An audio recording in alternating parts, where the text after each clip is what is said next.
Hello, fellow preppers. 'Tis I, the Rumpled One. Why we prepare? Well, you probably heard that Nepal got hit with a couple more earthquakes. I mean, they already were devastated. 7,000 people dead. Then they get rocked again and again. I mean, it's the type of thing where here where I live, southwestern Oregon coast, the Cascadia, that could have been me instead of them. That could have happened here. So yeah, that's why you have to prepare. And the thing is, when you're talking about devastation on that level, there's really only a couple of, maybe three things you can do. One, if you think it's imminent, you need to get away.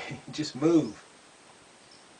Number two, if you decide to stay and you get rocked, well, then you know you're probably not going to be able to go anywhere for a long time, so you better have enough provisions stocked up in multiple locations. You don't want to put all your eggs in one basket. Like, in other words, you have an outbuilding here or something in the woods there.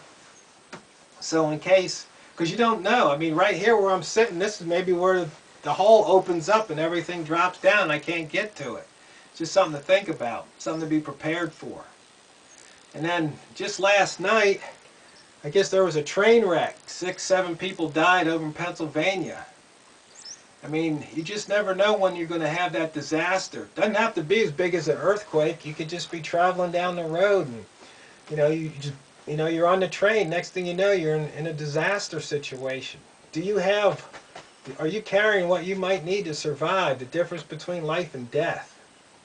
Difference between, making it two or 3 days, staying warm and dry.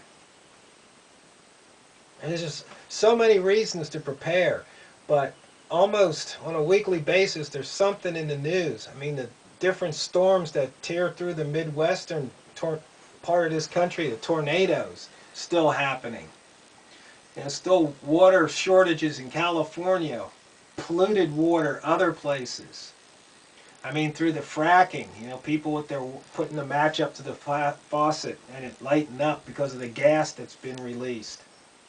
There's just a lot of reasons to prepare. And you have to prepare. It just makes sense, common sense. When things go on sale at the store, you stock up.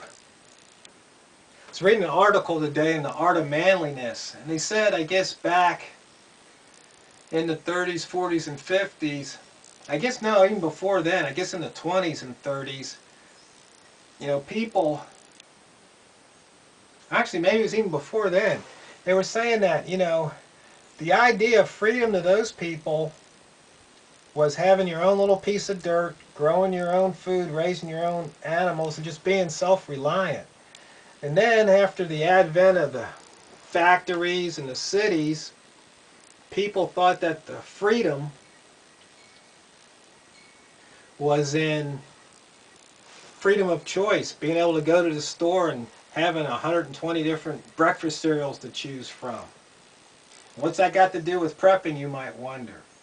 Well, it's where you put your focus. Are you focused on self-reliance, relying on yourself, learning skills, being able to think, use your hands, use tools, build things, grow things?